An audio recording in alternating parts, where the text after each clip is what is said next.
नमस्कार दोस्तों, आज की इस वीडियो में हम बात करने वाले हैं बलगम में आने वाले खून के बारे में। तो दोस्तों, बलगम में खून आना क्या होता है?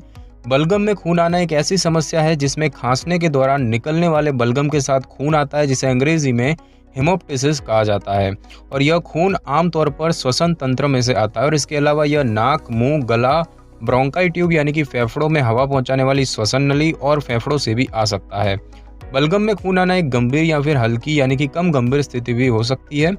इन्फेक्शन, कैंसर, रक्त वाहिकाओं की कोई समस्या या फिर फेफड़ों संबंधी किसी समस्या के कारण बलगम में खून आ सकता है।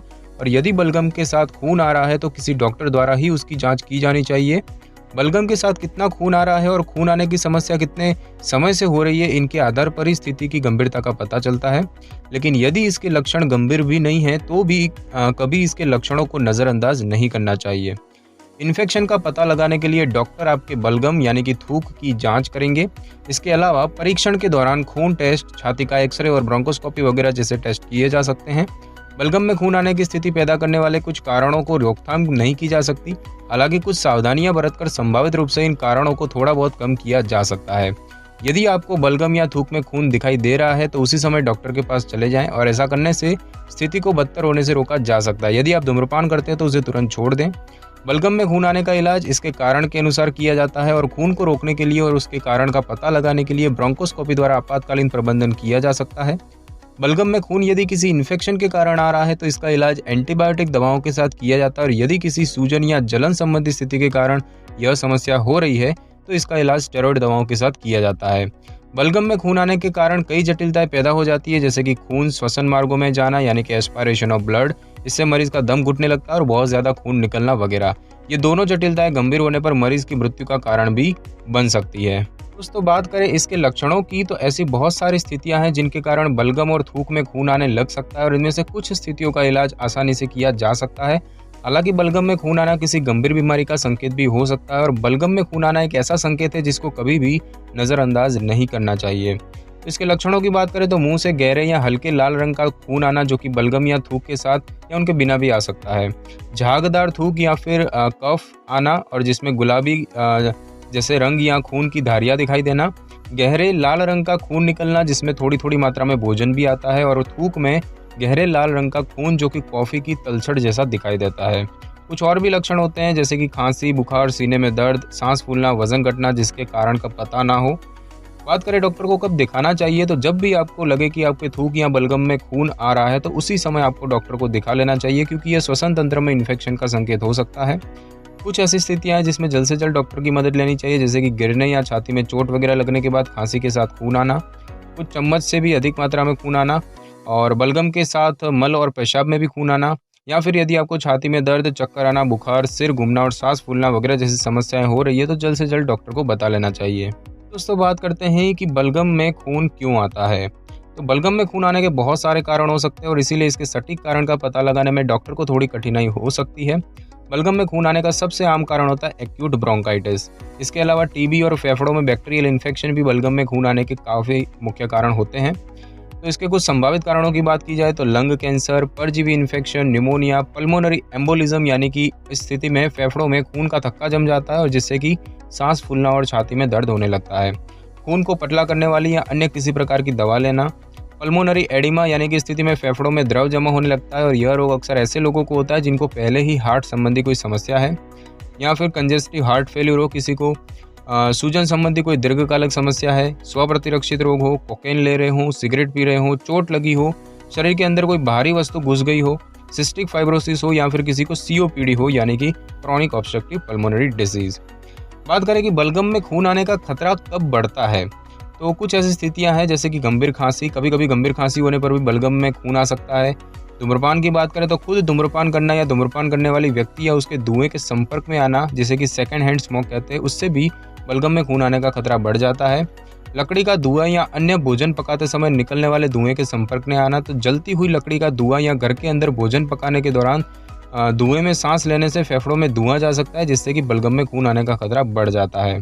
अधिक ऊंचाई वाले स्थान पर जाने की बात करें तो अधिक ऊंचाई वाले स्थानों पर हवा में ऑक्सीजन की मात्रा कम होती है और हवा का दबाव भी कम होता है वातावरण का अचानक से यह बदलाव आपके शरीर के अनुकूल नहीं हो पाता और यह समस्या खासकर उन लोगों को होती है जो खुद चढ़कर ऊपर जाते हैं या ऊपर जाकर कुछ मेहनत का काम करते हैं, और इस स्थिति में आपके बलगम में खून आने का खतरा बढ़ता है। और अन्य कुछ मेडिकल स्थितियां, कुछ ऐसे रोग जो शरीर की प्रतिरक्षा प्रणाली को कमजोर कर देते हैं, जैसे कि HIV, एड्स वगैरह, ये रोग होने पर छाती में इन्फेक्शन होने का खतरा बढ़ जाता है, जिससे कि बलगम में खून आ सकता है। दोस्तों, बात करें कि बलगम में खून आने की रोकथाम कैसे की जा सकती है, तो बलगम में खून आना किसी समस्या, बीमारी या रोग वगैरह का संकेत हो सकता है। यदि आप धूम्रपान करते हैं तो उसे तुरंत ही छोड़ दें या कभी धूम्रपान करें ही नहीं। साथ ही साथ जब बाहर प्रदूषण या धुंध यानी कि कोहरा अधिक हो तो बाहर नहीं निकलना चाहिए। यदि आपको गंभीर खांसी हो गई है तो जल्द से जल्द उसका इलाज करवाएं, क्योंकि यह भी बलगम में खून आने का कारण बन सकती है। यदि हम बलगम में खून आने के लक्षण को नज़रअंदाज कर रहे हैं तो इसके अंदरूनी कारण और भी बदतर हो सकते हैं, और इसके अंदरूनी कारण का पता लगाकर और इसका इलाज करके ही बलगम में खून आने की रोकथाम की जा सकती है।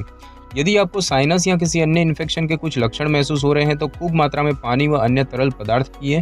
ऐसे में इन्फेक्शन से होने वाले कई लक्षण ठीक होने लगते हैं और इन्फेक्शन के दौरान बनने वाला कफ पतला होने लगता है, जिससे कि वह आसानी से शरीर से बाहर निकल जाता है। जिन क्षेत्रों में आप रहते हैं उनको साफ करें और वहां पर धूल व कचरे को इकट्ठा ना होने दें। ऐसा करने से वहां की हवा में ऐसे उत्तेजक पदार्थ कम हो जाते हैं जो श्वसन तंत्र में परेशानी पैदा करते हैं, और ऐसी हवा में सांस लेने से इन्फेक्शन होने का खतरा कम हो जाता है। बात करें इसके जांच की, तो जिन लोगों को बलगम के साथ खून आता है उनका परीक्षण करने के दौरान मुख्य रूप से उनके बलगम में खून की मात्रा और सांस संबंधी किसी समस्या की जांच की जाती है, और इन दोनों समस्याओं का परीक्षण करके बलगम में खून आने के कारण का पता लगाया जा सकता है। और बलगम में खून की जांच करने के लिए कुछ टेस्ट भी किए जा सकते हैं, जैसे कि मरीज की पिछली मेडिकल जानकारी लेना और शारीरिक परीक्षण करना, मूत्र विश्लेषण करना, ब्लड केमिस्ट्री प्रोफाइल लेना, कोएगुलेशन टेस्ट करना, धमनियों के खून में उपस्थित गैसों की जांच यानी कि आर्टेरियल ब्लड गैस की जांच, छाती का एक्सरे करना, पल्स ऑक्सीमेट्री करना, bronchoscopy, complete blood count, sputum culture और सीटी स्कैन यानी कि कंप्यूटर टोमोग्राफी भी की जा सकती है। अब दोस्तों, बात की जाए इसके इलाज की, तो बलगम में खून आने का इलाज उसके कारण और साथ ही साथ बलगम में खून की मात्रा के अनुसार किया जाता है। यदि आपके बलगम में एक ही बार खून आया और बहुत कम मात्रा में आया तो भी जल्द से जल्द डॉक्टर को दिखाना बहुत ज़रूरी है। बलगम में खून आने का इलाज का मुख्य लक्ष्य खून को बंद करना और उसके अंदरूनी कारणों को ठीक करना होता है। तो इसके इलाज में सबसे पहले बात करें ऑपरेशन की, तो यदि बलगम में खून आने की स्थिति अत्यधिक गंभीर हो गई है तो जो जीवन के लिए घातक हो सकती है, और ऐसी स्थिति में ऑपरेशन करके मरीज के एक फेफड़े को निकाल दिया जाता है, जिसे कि हम न्यूमोनेक्टोमी कहते हैं। ब्रोंकोस्कोपी की बात करें तो इसमें एंडोस्कोप नामक एक उपकरण का इस्तेमाल किया जाता है, और एंडोस्कोप की मदद से बलगम में खून आने के कुछ कारणों का इलाज किया जा सकता है। उदाहरण के लिए इसमें ब्रोंकोस्कोपी के दौरान श्वसन मार्गों में एक गुब्बारे को भेजकर उसे फैलाया जाता है, जिससे कि खून जो है वो बंद हो जाता है। बात करें ब्रोंकाइल आर्टरी एम्बोलाइजेशन की, तो इस प्रक्रिया में डॉक्टर एक विशेष कैथेटर को टांग के माध्यम से उस धमनी तक पहुंचाते हैं जो फेफड़ों में खून पहुंचाती है, और उसके बाद डॉक्टर कैथेटर के अंदर से एक विशेष प्रकार की डाई डालते हैं। जहां पर भी यह डाई डाली जाती है स्क्रीन पर वो साफ दिखाई देती है, और इसकी मदद से डॉक्टर उस जगह का पता लगा लेते हैं जहाँ से खून बह रहा है। उसके बाद उस धमनी को एक विशेष प्रकार की तार या फिर पदार्थ की मदद से बंद कर दिया जाता है, और जिससे कि बलगम में खून आना बंद हो जाता है और अन्य धमनियां बंद हुई धमनी की कमी पूर्ति कर देते हैं। बलगम या थूक में खून आने की समस्या इलाज की मदद से उसके कारण का पता भी लग जाता है।